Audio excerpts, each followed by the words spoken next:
Hey guys, so this is the program the call we did on mindfulness. I think it was last week, obviously, because I cancelled last week, the week before. So I'm just trying to move this around so I can get this moved. Actually, sorry. There we go. Mindfulness. It's really good. It's quite an interesting book. It's a good read. Take 5 or 10 minutes just to read it. It shouldn't take more than 10 minutes. But it's really, if you do read this, you're putting yourself in the top 5% of the population where people actually get stuff, and because they're so busy, they don't spend any time on self-growth. And self-growth could probably be the answer to most of your problems in life. It's understandable because life has never been as hectic as today. It's like 24/7 non-stop, isn't it? So really, beginner's guide is, how can you describe mindfulness is the art of living in the present, is achieved by waking up the inner workings of your mental, emotional, and physical processes, and then focusing these on the here and now. It's like being in the moment, exactly in the moment.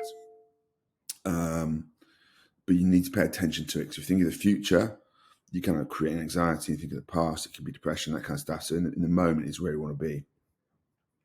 The key is focusing on the moment and not letting thoughts wander to what happened in the past or what happened in the future, as we just mentioned. Mindfulness and meditation are two different things. Mindfulness is more a lifestyle choice than a conscious decision, conscious exercise. Meditation, on the other hand, is a form of exercise like walking, lifting weights, running, that kind of stuff. And it's one that needs practice, dedication, and often a guide. However, mindfulness is about harboring awareness about your thoughts, feelings, and behaviors and moments, like when you're eating, you're drinking, you're stressed, that kind of thing. Benefits, super good. Over well-being, aids physical health, mental health. Ultimately, it's the mindfulness philosophy of accepting our current situation rather than reacting to it that makes it such a powerful tool. I think most people tend to react to stuff rather than just accept it and look at it objectively.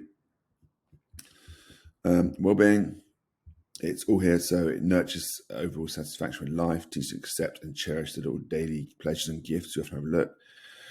That could be the sun, could be the first bit of bread, it could be coffee, but it's becoming fully engaged with that moment as it's happening. That's where the real beauty lies. And if you do that, it's because we spend most of our lives on autopilot. And what we need to do really is live in the now. And then we notice so much more stuff. We always rush around trying to do so much stuff and thinking ahead. We want to try and stay in the now. Mindfulness can help reduce heart disease, low blood pressure, obviously, which will lead to heart disease. Improve sleep, definitely. You know how important sleep is. Alleviate gastrointestinal issues and all symptomatic of stress. It's also been effective treatment in the management of chronic pain, things like MS, anxiety, depression, fatigue, overall quality of life. So it's a real no-brainer. But what I want to do is I'd like to print this out and just read it for like 5 or 10 minutes and keep it handy. It improves our awareness of dysfunctional thoughts. It improves our capacity to change these thoughts. It's been shown to work for a number of mental health conditions. Like this could be substance abuse, it could be pharmaceutical, recreational drugs, alcohol, eating disorders, depression, anxiety. And it's a really good approach. I think if you went to the doctor and you get referred, they do a program called CBT, and that's kind of what a lot of this is about. And that's cognitive behavioral therapy. The basics, really simple. Just sit calmly. It's ideally to sit rather than lie, because you might fall asleep. Observe the present moment. What is happening externally? This communicated to you via your senses: touch, taste, smell, sight, and sound. So what you're feeling, seeing, tasting that single moment. What is happening internally? Emotions you're feeling, experiences. These you simply acknowledge. Naming is another way to do this. I always say notice the name and let go. And rather than dwell on it, let go. A brilliant way to get into mindfulness is to focus on your breathing. We've done 4-7-8 breathing, we've done box breathing, and it's just getting the rhythmic nature of breathing, because everyone breathes too fast and too shallow. It's like, or too deep. Breathing is a big part of this. It's human to lose focus, so don't get lost in the moment. So don't think you've cocked up if your mind wanders off course. Simply note the thoughts and then dismiss them. This is when you can keep your journal handy. Beginner's guide, we've got about 8 tips here. Set aside a timer, get comfortable, no disruptions. Excuse me. Close your eyes, start focusing on your breathing. It's always the best one. The yogis used to be 5.5 seconds in, 5.5 seconds out. You can do 4, 4, 4, 4, box breathing, and you do 4, 7, 8. Breathe through your nose, ideally through your nose, and out for your nose. Explore the world around you, your senses. While you're sitting still, can you hear the birds? Can you hear a ticking clock, a refrigerator, washing machine, anything like that? Delve internally. Do you feel any pain? Make note of that. Every time you feel your mind wander, stop and go back to thinking of breathing. Always think about breathing. That's the easiest way to do it. So breathe. Once time has gone off, open your eyes, take in the surroundings, and move on. You've got to remember, it's like weight loss, fitness. Nothing worthwhile was mastered overnight. So stick with it. You will see a difference, and it will be worth waiting for. A few hacks. You can do mindfulness when you're showering in the morning. It's a really good time. Just take 5 minutes to just really be in that moment and just smell the shower gel, the shampoo, the water, the heat. Feel it. When you clean your teeth, it's a classic one. For me, a cup of coffee when I have my first cup of coffee in the morning before I go to the gym, and going to sleep. Sleep's a powerful one.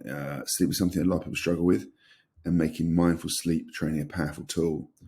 It's in the preparation. So, it's like cool bedroom, blackout blinds, no TV, turn your phone off 2 hours beforehand, and have a notepad and pen by your bed. If you've got anything worrying about, write it down then, say deal with it tomorrow.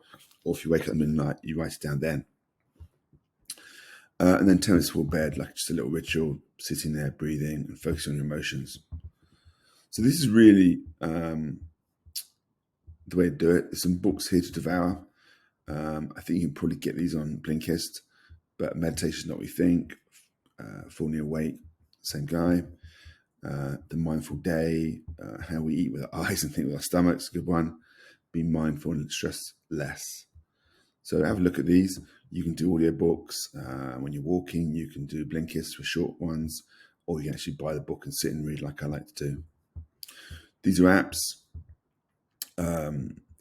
One that's really, really good, it's quite expensive though, is Headspace. I think it's about 13 quid a month and £400 a month, £400 for a lifetime membership. So it's reasonably pricey, but it's okay. Stop, Breathe, Think. I think it's about £9.99 a month. And you Google Store, App Store. Calm is, I think it's about 60 quid for an annual subscription. So £5 a month, something like that. Butterfly is slightly more expensive on iPhone. Android's $1.99 or 30 quid for a year. And then Insight Timer and Breathing app, these are free. So there you go. It's just me giving you a brief overview of my approach to mindfulness. It's all you really need is here. You can find a coach for this sort of stuff. I mean, I can teach you enough about mindfulness. Meditation, like I say, is slightly different. So just go back to meditation for a second. Meditation is more something that needs to be practiced as like trained into you, like you would do lifting weights or running or cycling and or walking at a fast pace.